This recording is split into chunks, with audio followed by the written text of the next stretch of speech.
Oh, hello, everybody. Hi, Marianne. Hello, Juliet. Hello, everyone. How you doing? I'm doing good. So, how's it been like in foggy, smoky London today on this beautiful It was day? very smoggy today. It was interesting. It was bright, but it was, there was a smoggy,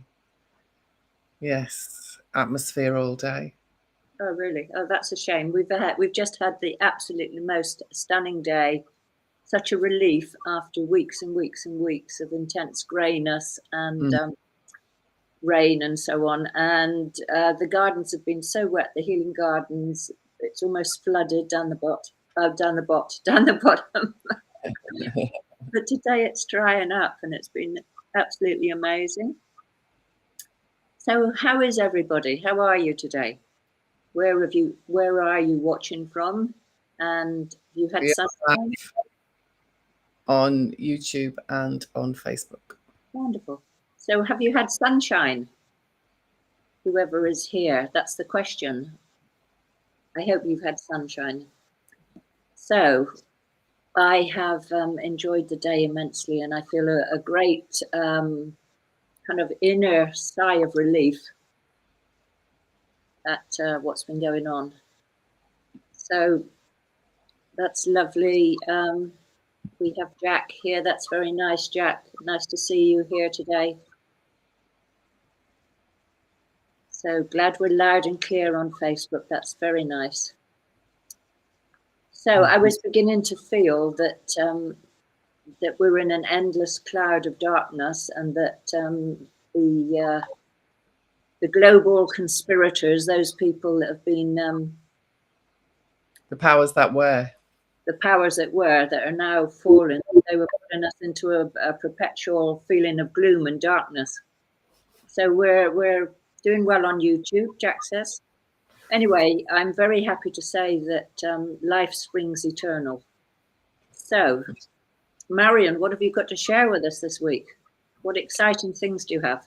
I've got some toys that I've been playing with. What have you got? Tuning forks. That was a gentle little one because I think it's affecting my mic. But anyway. No, what are those for? These are for healing. I use them with kinesiology to do a correction process after you've identified and cleared a pattern. So with the type of kinesiology that I do with Tremaine, we spoke about last week, is you set an intention for the session. So you can either ask the body what it wants to do, or you can set an intention of something specific that you want to address about your own behavior or symptoms. And then the body, through kinesiology, reveals any beliefs that support this issue, any environmental toxins that support this issue, any thoughts and behaviors that affect this issue. So it kind of explores in many ways what's going on. And then there's a process of stress release that you do kinesthetically. So you use a muscle movement to release and rebuild the strength after there's been this problem in the field, in the body and the field. Okay. So when you finish the stress loading, which is literally just having your arms pressed together or your feet pressed together. Well, can you do it like that with your forefinger and thumb? Not when you're doing stress release. No, it has to be a whole, like a whole body, like a whole limb movement with some resistance. So that releases what's been trapped and helps to free things up. And then you want to make a correction. So you want to bring corrective energy in, because you don't want to leave any void, if you like, for the old behaviors to just fall back in again. You want to begin to build something new to sustain, what your intention was. And so some of the corrections are done with these tuning forks. Okay. And ask the body which forks. So there's a whole set of them there.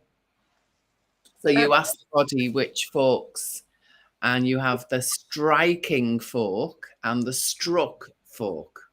Okay. So this is the striking, this is the struck. And you ask the body which one of those it is, which one is striking, how many times. Is there a specific part of the body that the body field wants it in? Is there a movement, or so you can strike them and actually hold the end, so the energy of the frequency, so the sound frequency moves through the metal and into the body that way. So there's lots of different ways that you can employ these as these corrections, if you like, these little healing. Okay. Like, it's like a plaster. You put a plaster on. You don't have to put a plaster on. Put a little sound on. Oh, and do you place them on particular points on the body, like? Do these ones? These are This is a chakra set, so this has actually got the rainbow colors on it for the chakras as well. So these are tuned to chakra frequencies, so you can get different types as well. Okay. So that's what I was playing with. That's what I was playing with this afternoon. So that's been very nice. But we've got a broken one. Do you want to listen to our broken one? What happens with the broken one? I don't know. I think because it was a smaller one, I think it's just got like dropped or something's happened to it. They're not. These are actually tremaines. So that's the broken one. Goes doom, and the other one keeps going. Okay, so He's lost his mojo, this little one. Oh. So I don't know what we're going to do about it. I don't know if we can get it fixed, or we just might need to replace it. But yeah, a really good toy to play with. Yeah. So do you do space clearing and things with those as well? Yeah, you can use them, for stuff like that. Sometimes when I'm doing chanting, I'll use them as well to help people find a sound that's comfortable. Yeah. Because you can attune to the different forks and see if where that makes you, comfortable in when you're expressing. It sort of helps you to find places where you're comfy or uncomfortable. It's good at identifying things on different levels, different fields of information. Yeah. So can we do a little experiment? I don't know who's here at the moment, but could we, for instance, ask people to set a particular intention of something they want to clear, and then you do We can do, yeah. Strike the fork and they listen and notice what happens? Yes. Yeah. Definitely. Okay, so whoever's watching at this point, or you're watching the replay, just spend a moment taking a breath and bring into your awareness something that's been troubling you that you want to shift, you want to clear, or you want to begin that process of clearing, and just bring it into your consciousness at this point in time, and holding it.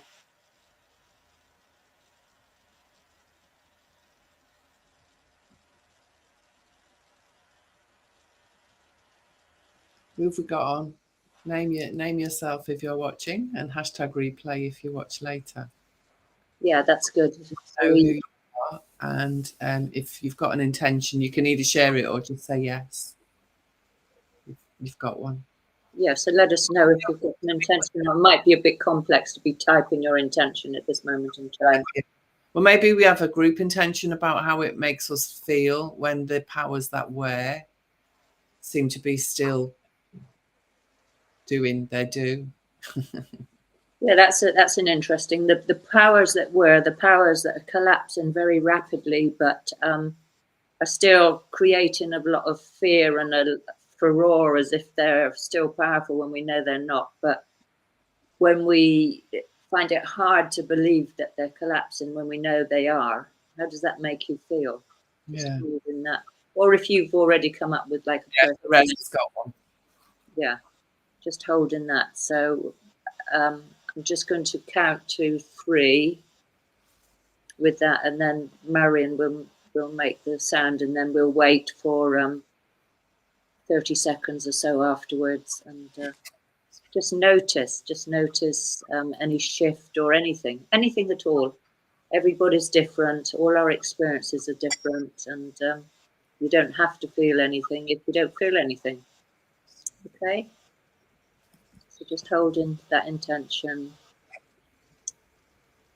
and it's 1. All right, so I've got the 2 that I'm kinesiologically body testing. I'm asking my body to give me a yes and a no. So striking, 2 striking, and 3. and a number of charms. 1, 2, 3. So it just wants me to do it once. And do you want me to go around and around? Do you want me to hold them? Is that for me to hold them together? And I'm just going to hold them together so they create a nice interference field as well. Right. So I'll move the computer away a little bit, just to keep it in a bit of a softer field. Oops. So just let yourself receive this sound.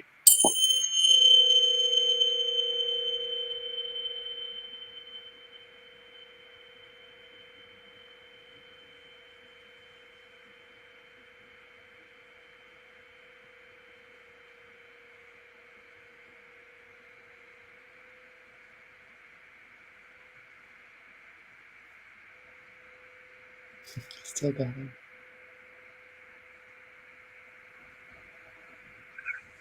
Oh.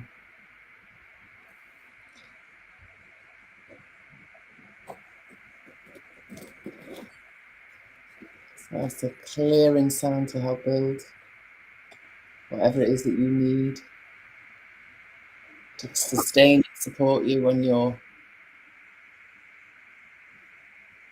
feeling the weight of the powers that were.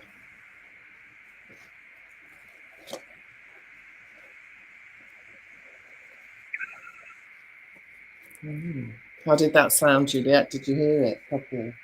It was, yes, I could hear it very well. First of all, the interference pattern, and then it's apparent that you were hearing things that I couldn't hear any longer, but my hearing isn't that great, so everybody may have had a different experience.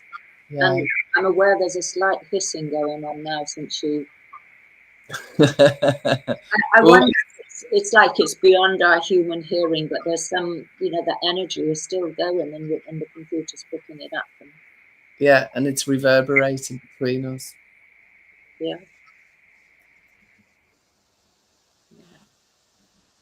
Maybe. How's that? Yeah, well, that's interesting, isn't it? So, just notice. Stopped it by disconnecting my speakers for a minute. Yeah, okay. Has yours stopped as well? Yeah. Good. Yeah, very interesting. Sound is amazing. Sound is the principle of creation.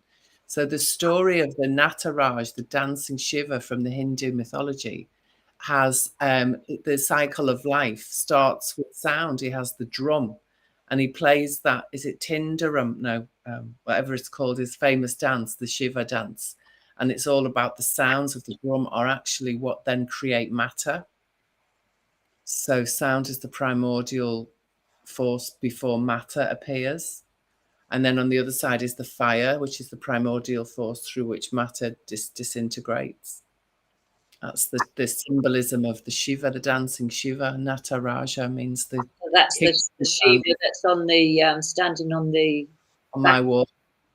I know it's on your wall, but what is on the one leg and the 8 arms and standing on the back of...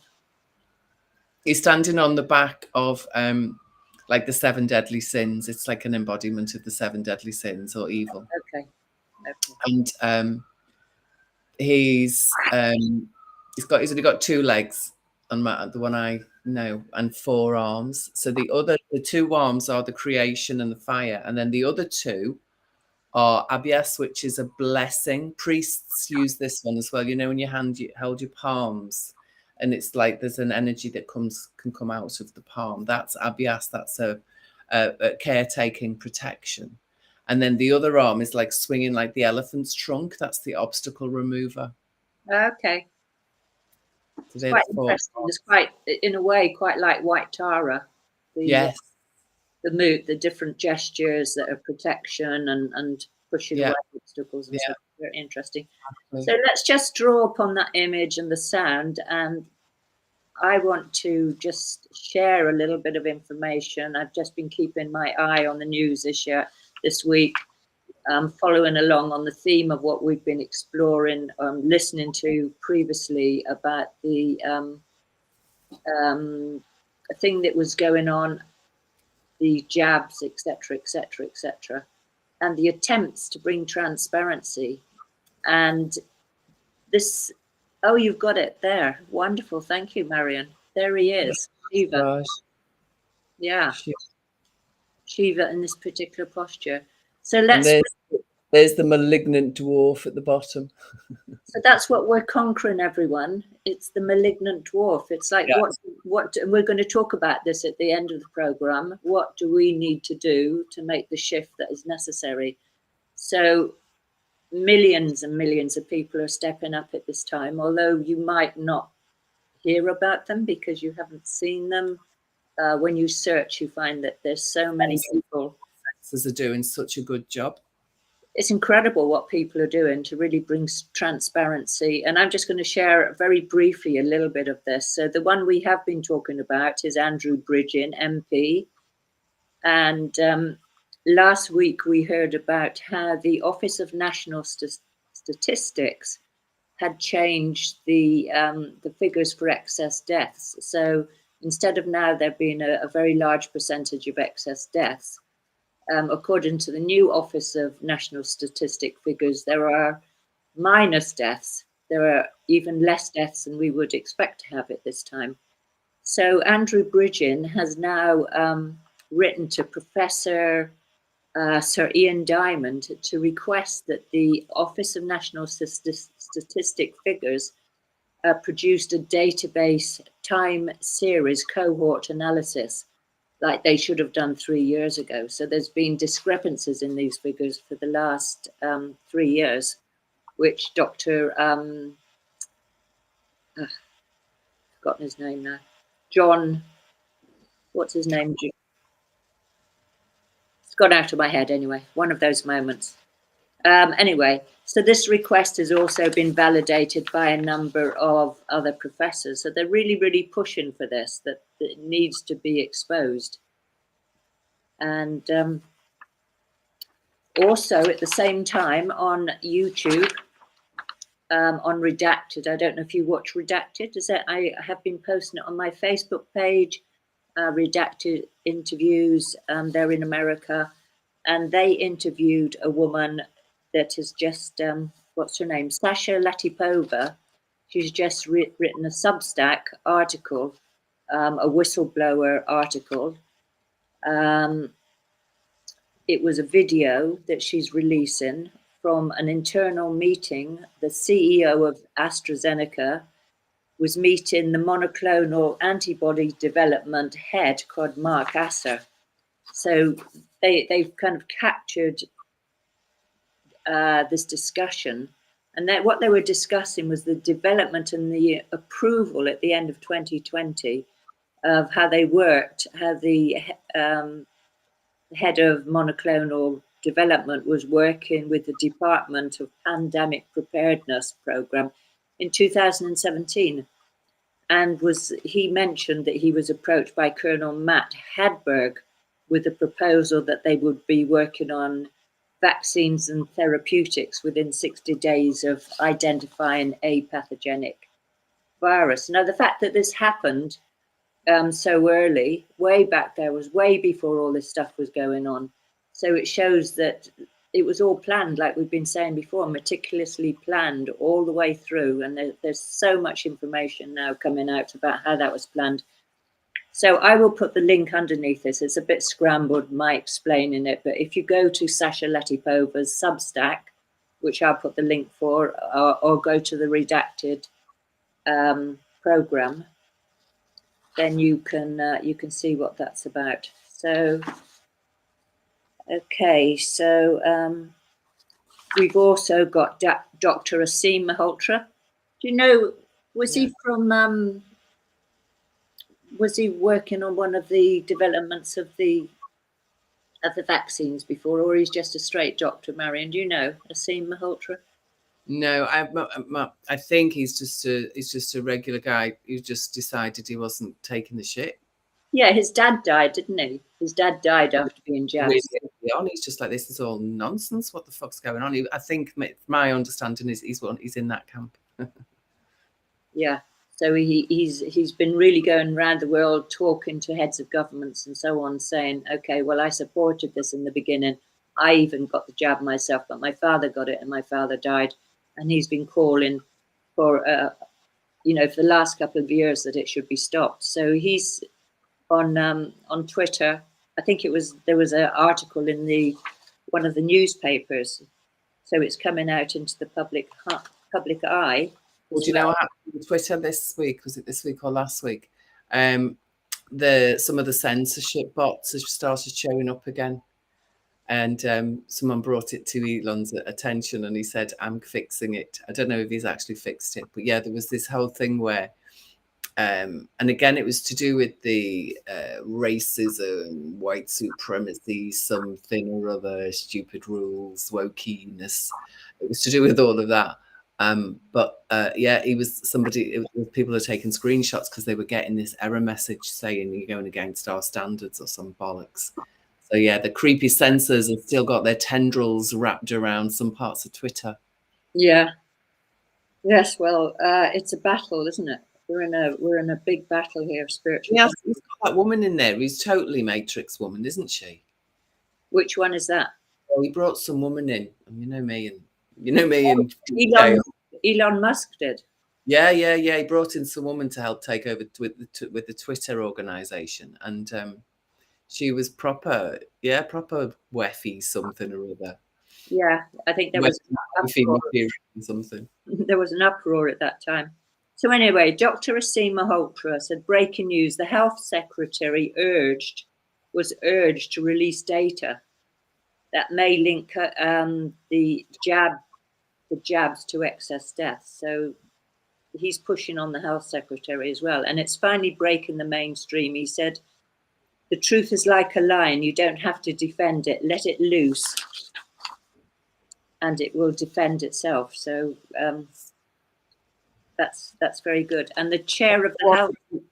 That's one of the lovely healing thoughts, isn't it?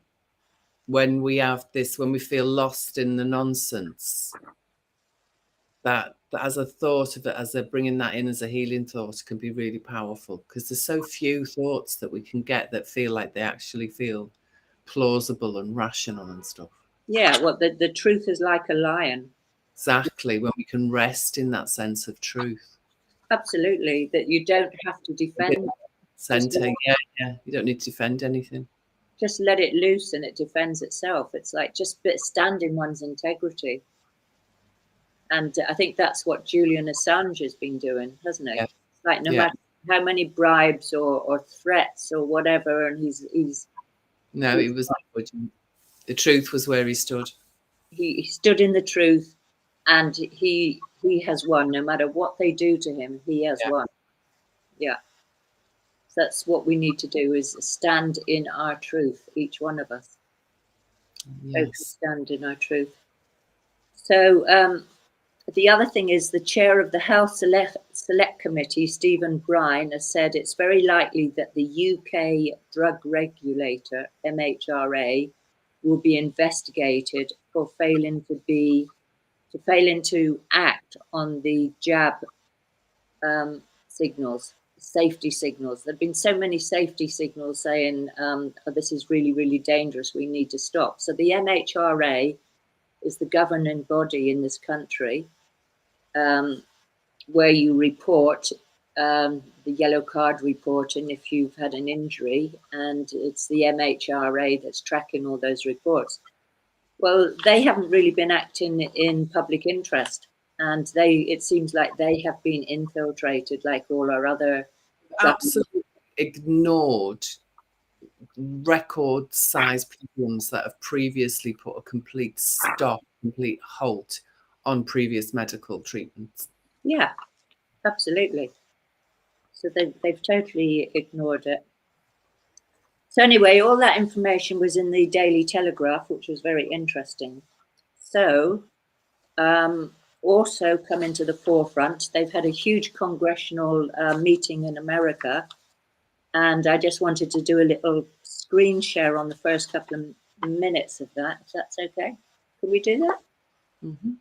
So this has been brought forward by the High Wire, Dal Bigtree. I don't know if you know Dal Bigtree. Not personally. So Dal Bigtree, he's got a website. The High Wire.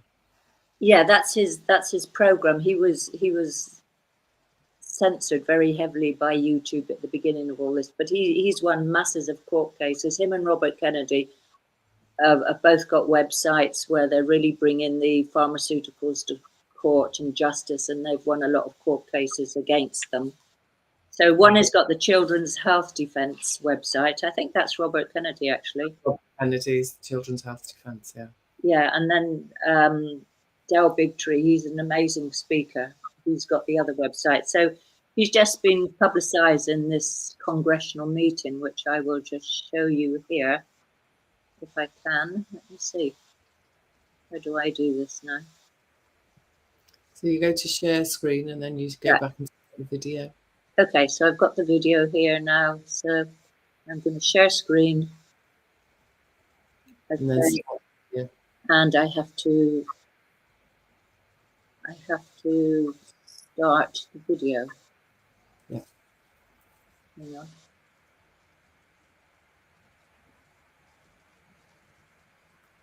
Just bear with me. I think the wrong video is going to start.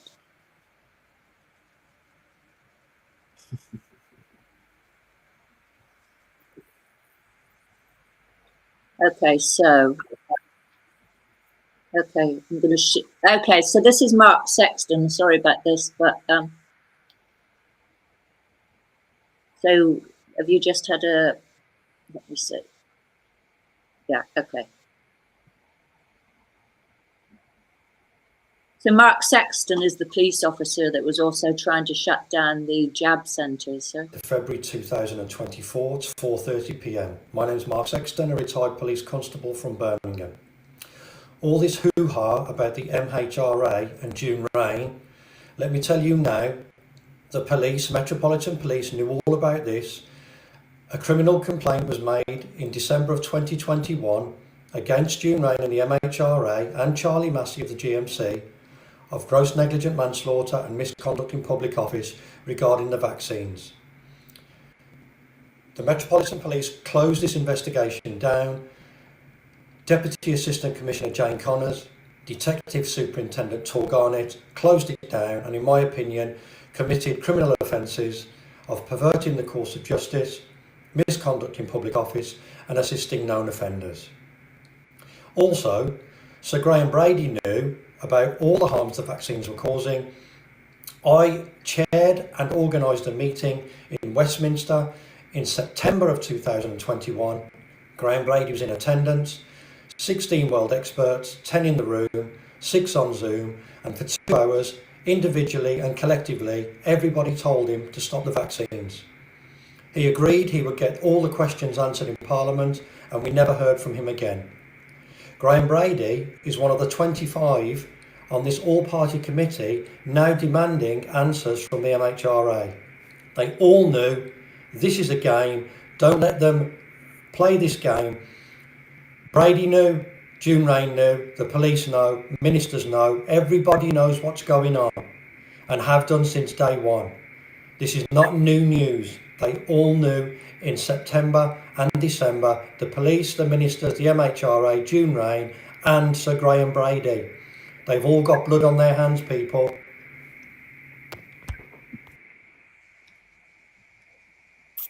Wow.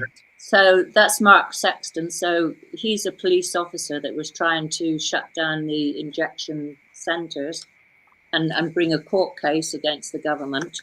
Now he's talking together with Andrew Bridgen, so they're all really getting together. And I just want to show you this congressional hearing as well. So bear with me.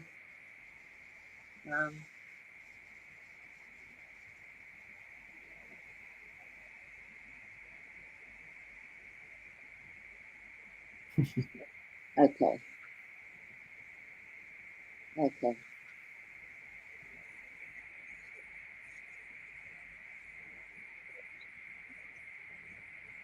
Oh, hang on.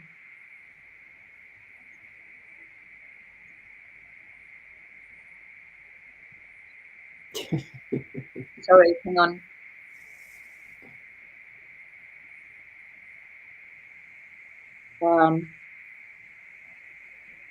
There's a kind of hissing sound, Marion. I don't know if you know what that is. No, let me try it.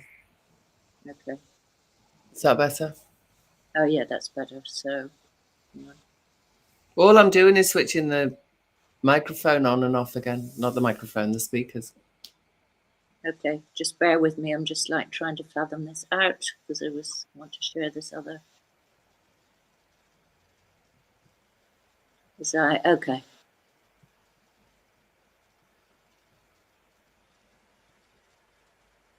Oh.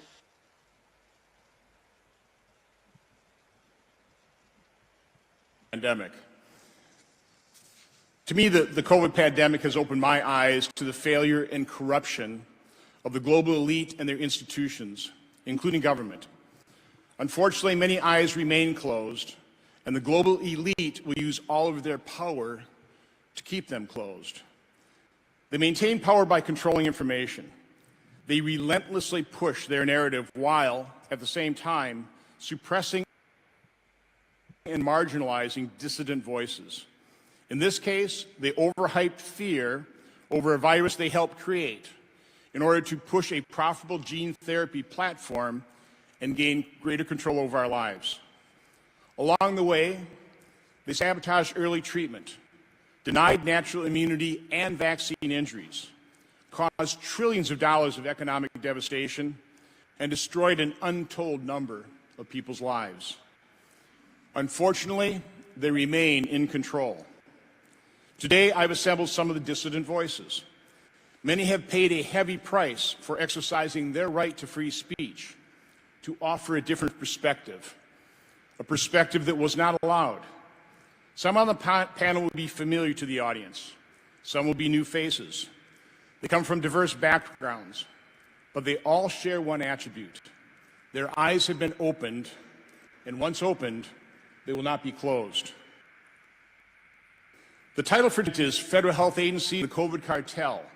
My eyes have been opened over the last several years as I became aware of certain facts that have largely been suppressed, as well as policies pushed by the elite that made no sense to me and were contrary to the common good.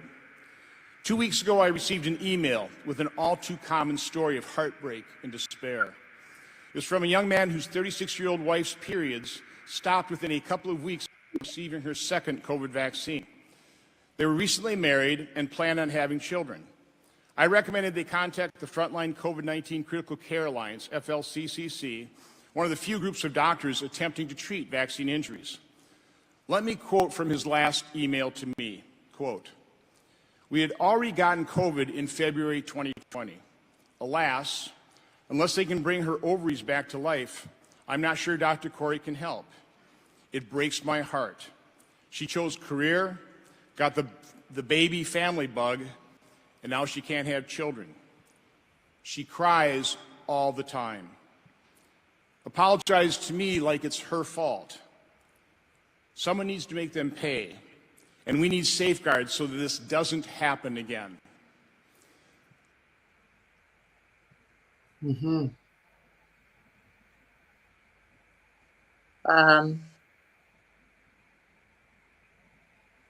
So they all talk about this need to act, need to safeguard, but it's like, who's going to do it and how is it going to happen? Well, exactly. This is what brings me to where we're at the moment. It's us that have to do it, isn't it? I mean, everybody's stepping up to do things, but it's us that has to do it. Yeah. So, what are you doing? You in competition with my tuning forks? No, that's something that just dinged in. I'm still fiddling around now, trying to get back to where we were at. Okay. It's like I'm trying to learn to drive this new car. So I'm back to the chat now.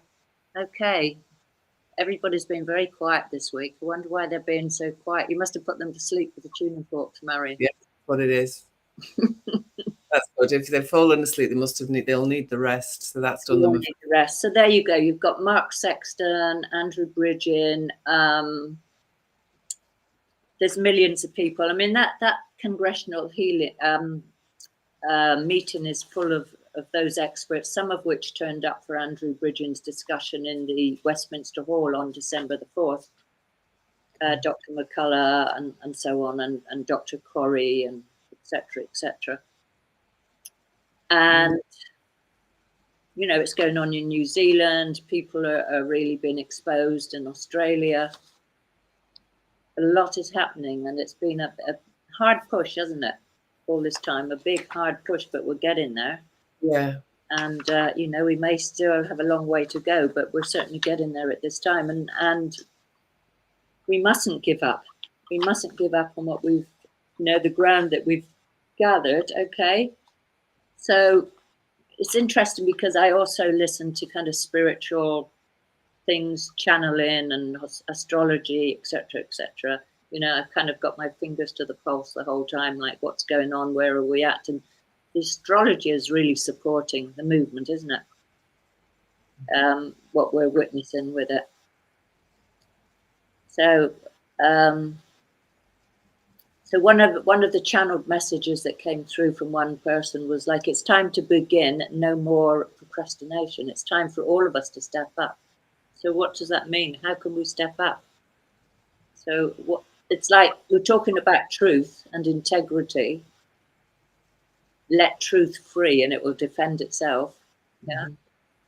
Like, how can we all stand in our truth? What do, you know, people here, what are your core values? What's important? What's your core values? What's our core values here at this point? It's really difficult to live in a way that you can actually honour your core values if you're like, you know, I'm in the middle of London, and you know, when I go shopping, I try to go to local shops, or I go to the farmers market, and there's things that I can do in the city to sort of look after myself and do it in a way that feels the integrity with my values. But it's living as an individual and living in cities, it's almost like there's more and more things that go against us. I mean, I'm quite fortunate. I have plenty of time. I'm not time hungry or time poor. I'm not time poor, but a lot of people are, and you just can't. It's like this idea that convenience wins because we're time poor. And so people's diet is affected, people's habits are affected because of this idea of convenience, aren't they? Yeah. So we allow ourselves to be compromised, or we are compromised in lots of ways. But how can we get over that? You know, even though we're compromised, but it's like this poverty, this poverty consciousness. Like there's not enough time. There's not enough. Yeah. You know, it's like we need to make a significant shift. Yeah, I mean, neither of those are my reality at the moment. I'm not, you know, I'm not rolling in it, but I don't have money worries and I don't have time worries. I have enough of both. Yeah. So it's like, how can we overcome those things that tell you that it's difficult to make the change that we need to do? So Jack has just shared his core values. Can I put those up on the screen? Yeah, go on. Core values: love, truth, and cooperation. Cool. So Jack, when you get compromised in some way, like something happens and suddenly you can't, it feels so much harder to practice those core values, that you've been telling your truth, you've been cooperating, you've been loving, but something comes up to thwart that in some way. Yeah, how do you deal with that situation then? So you have a core value. You know, maybe alongside that core value, you're a perpetual people pleaser. So maybe you run in some other negative patterns alongside those core values. So, you know, we've all been taught or conditioned to people please. So how can you... Something like a value. we have different values when we're in different states, and the trying to find out what the core ones are. That's what I think. That's what you were saying then, Juliet, about where do we have behaviours that then appear to support the core values, but are actually in conflict with some other aspect of self-care. Yeah. How do we even notice? How do we identify? Oh, my core value is being compromised in this moment in time. It's like my core value is truth, but now for some reason I'm feeling uncomfortable to be completely honest and truthful about something because I might get into big trouble. What do you do in that moment? You know, it might being truthful, like Julian Assange at that point in time where he's being challenged, like I might lose my freedom for the rest of my life if I tell the truth right now.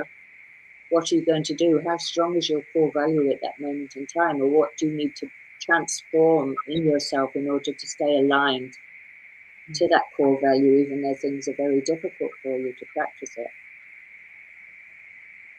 Yes. There's a kind of hissing, yeah.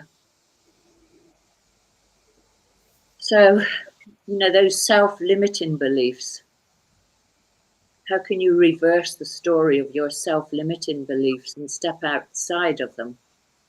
So Jack says, what a shame when we strive to live our highest ideals, but others misinterpret it as people-pleasing.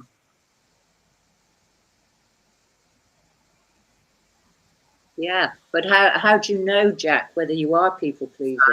Yeah, there's both sides of it, because sometimes we are and sometimes we aren't, and sometimes people interpret that we are and sometimes they don't. So yeah, there's two sides to that. Good point. Yeah. So how do we know? How do we know when we're in alignment or when we're being taken off track with some kind of unconscious aspect of ourselves? And a lot of the aspects can be given great status and great value in society, can't be? Like we were talking about the independence being a developmental trauma process that is out of balance, and yet it's put in such high esteem and high regard in our society. Yeah, because our societies prioritize certain ways of being and certain characteristics, many of which are contrary to happy, fulfilled human society, isn't it? Absolutely.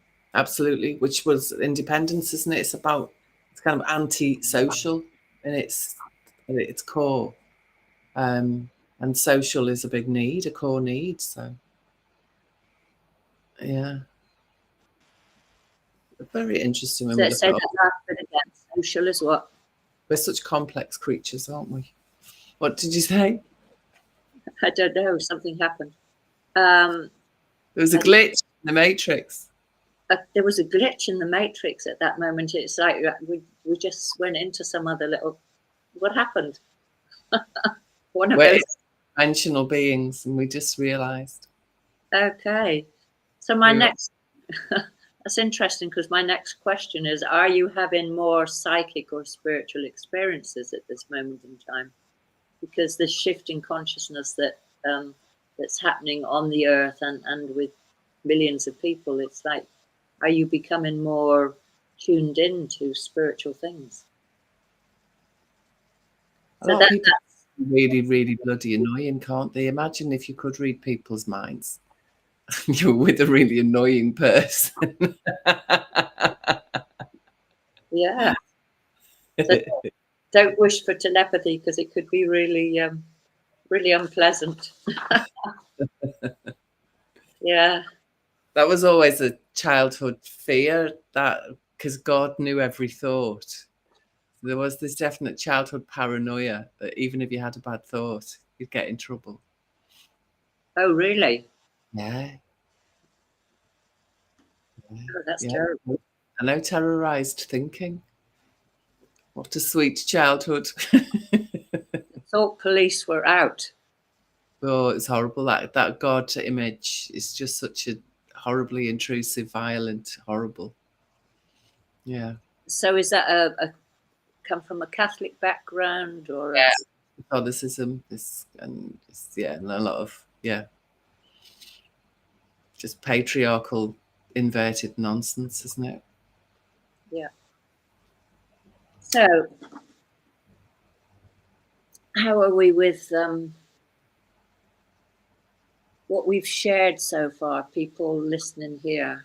I mean, people later on that might see this recording put underneath what comes to you as we've shared these points about your core values. But is there anyone else here now that would like to share anything about their core values?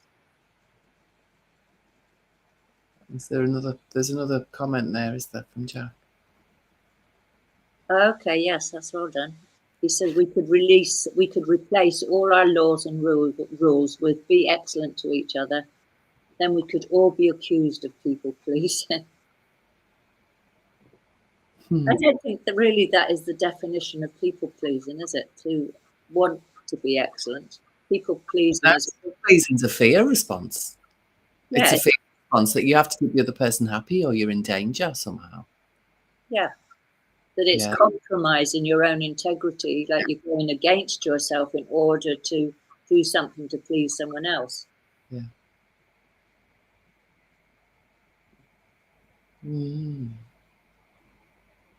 Yes, it's again easy to interpret in many different ways, isn't it? Yeah. So, Marion, you've talked quite a lot about noticing how you've been a people pleaser. To be continually saying yes, no matter what's asked of you, like your body can be tired, or you can be sick, or you're late. Broad though either. It's only in certain situations, but it does always infect my dis-ease in saying no. There's just like a program that's like, you can't say no, you can't say that. It's because you can, you should.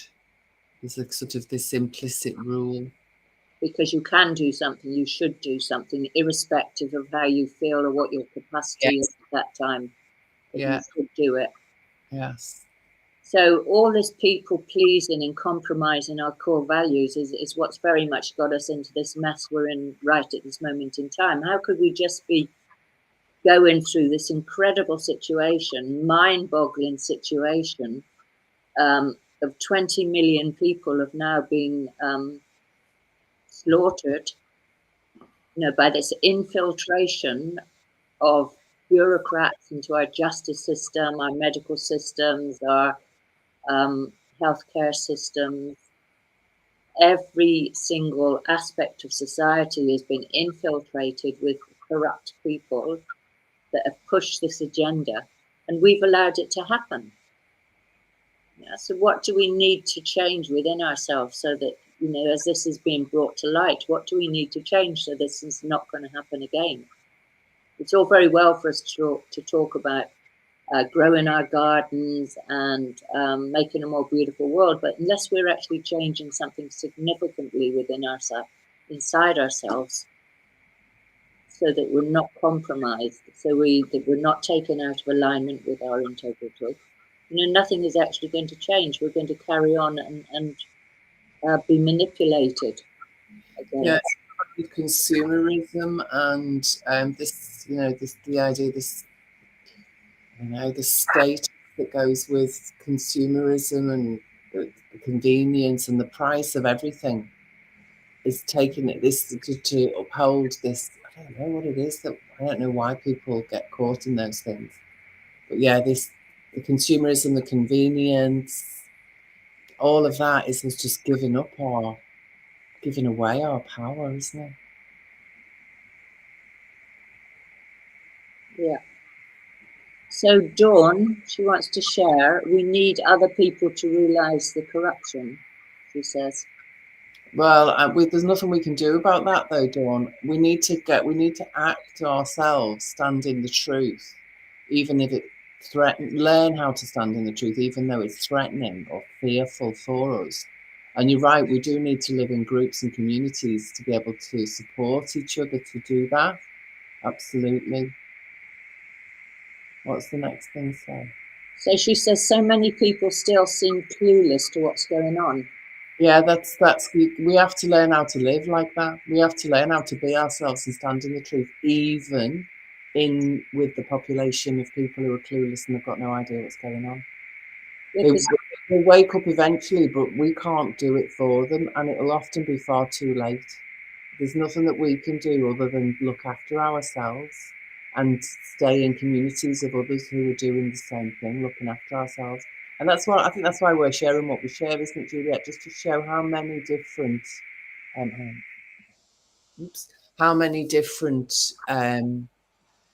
groups and people and communities are already awake and what they're doing and what we can do to assist those, I think, is going to be far more beneficial than trying to wake up the people who are sleeping.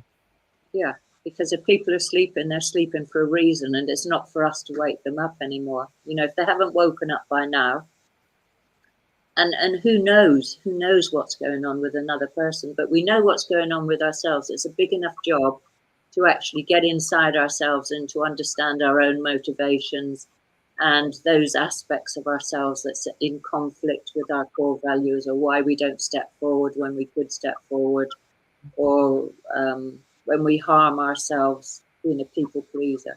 You know, all that's complex enough to sort out without trying to sort out someone else. Like, Yeah. what do you need to change within yourself right now? Yeah, because it's this thing, this blamey victim energy, isn't it, that we can so easily get caught in. But that's actually where they are. That's where the sheeple are, stuck in blamey victim energy. So we're trying to meet them where they are, but no, that's not.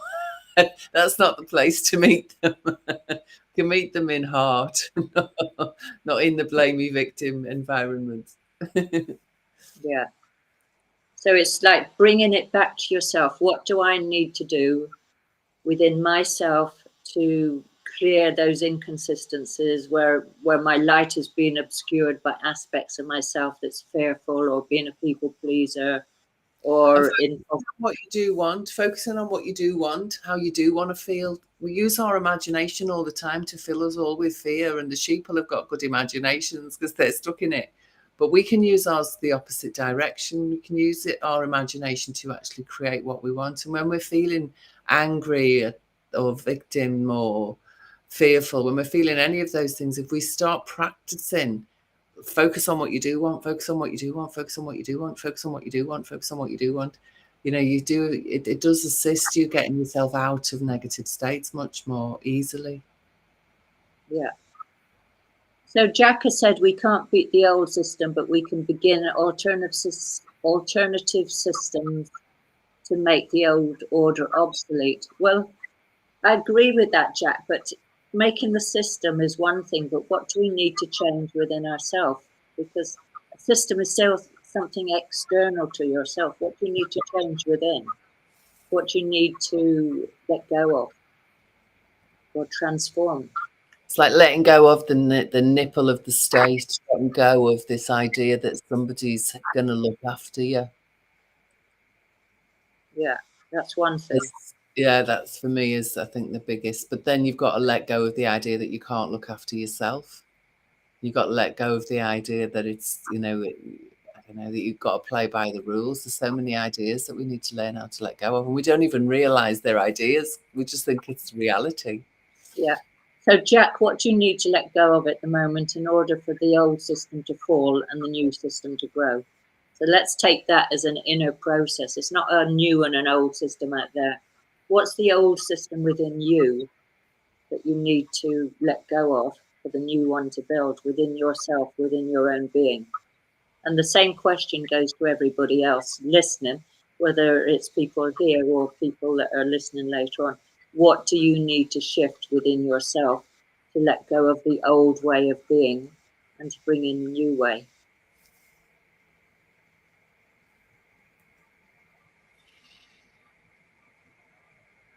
So there's a Scouse girl in bed in the hospital, and she's just had her baby, and she's just starting to wake up. And she sees this woman in the bed next to her. This woman's got all her makeup done, all her hair done, nails are done, smells of Chanel. And as she sees this Scouse girl waking up, she says, "Oh, hello. Finally, you've awoken. It's so great to meet you. Is this your first child?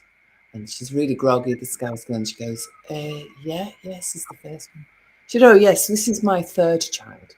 She said, my husband is going to take me around the world on our yacht, you know. And she says, the scout's girl, very nice, very nice. And then this woman says, so for my second child, we got a villa in the south of France. So when we go on the yacht, we'll be going to the villa in the south of France. And the scout's girl goes, oh, that's very nice, very nice.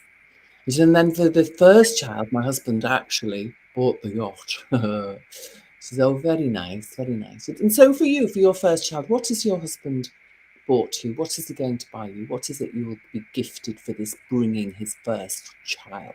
And she said, he sent me on elocution lessons. And she said, oh, really? And was it successful? Well, I think so, yeah, because I used to say fuck off all the time, and now I say very nice, very nice. That's what we can do. We can go to elocution lessons. I was hanging in on that one, trying to figure out what. Oh, that's very nice, Marion. Very nice story. So that's what we need to do. More very nice, less fuck off. Yeah. Even though it means the same thing. It just lifts the spirit, doesn't it? Very nice, very nice. Yeah. So if we could say that with the sheeple, that would be nice, wouldn't it? You could say that to all the sheeple.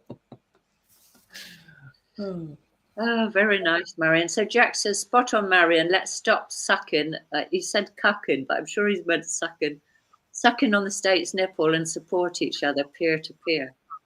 So that reminds me, there's this, but I can't remember his name. There's this very, very famous artist that's very, very provocative, and he's just done this painting of George Soros and George Soros's son, and he's brought it outside of the offices of George Soros, the Open Hand Foundation. Is George Soros dead? Did he die? No, I didn't. I thought he had dead. I thought he was dead. But anyway, George Soros's son is in charge now. So there's this picture of George Soros with his son, you know, as an adult man, but in George Soros's arms, sucking on his nipple.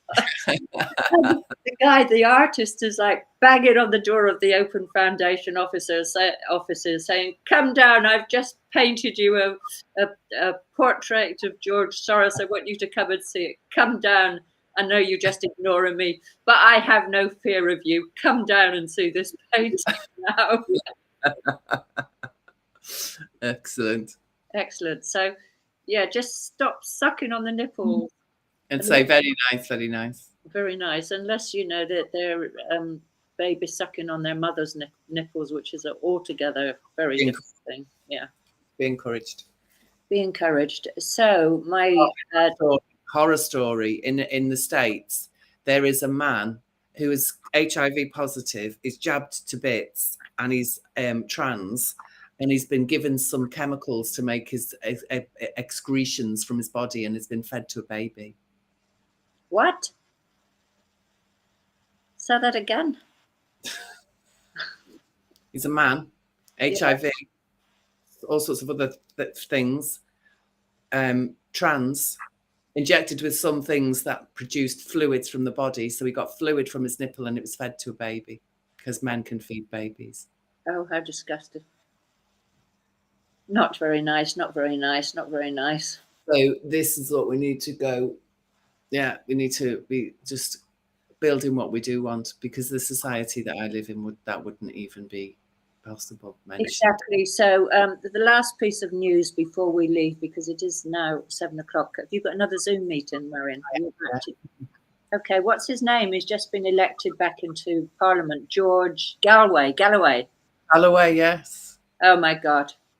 So somebody's been messaging me this week saying, you've got to listen to George Galloway. And he was on Redacted News, and he's like, it's his 7th time in Parliament. I'd never heard of him before. I don't know if other people have heard of him. Oh, he's been massive on Palestine for years and years. Yeah, I like his stuff.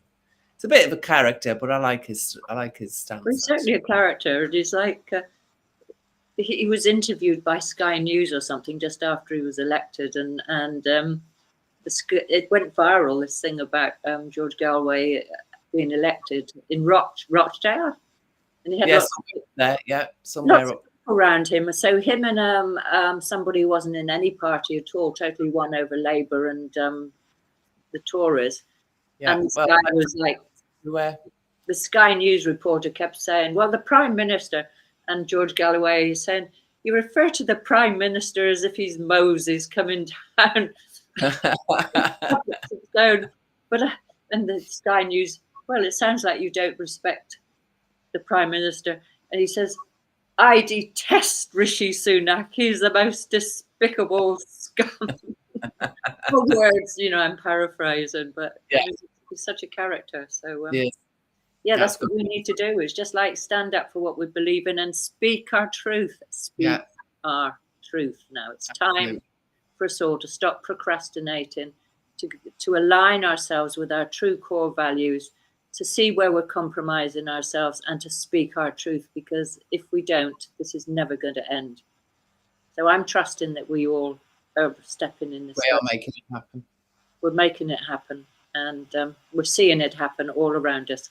So I'm not, yes, Shiva, exactly. We are making it happen. The dance of life is what's created between the sound of creation and the fire of destruction. Yes. So thereupon, until next week, we will see what happens in the meantime. And thank you for joining us, everybody. And pay it forward, viral it forward, share the message. We can do it together. If you're watching afterwards. Yeah. Okay. Big love to you all. Okay. Big love, Marianne. You too. You're an inspiration, my dear.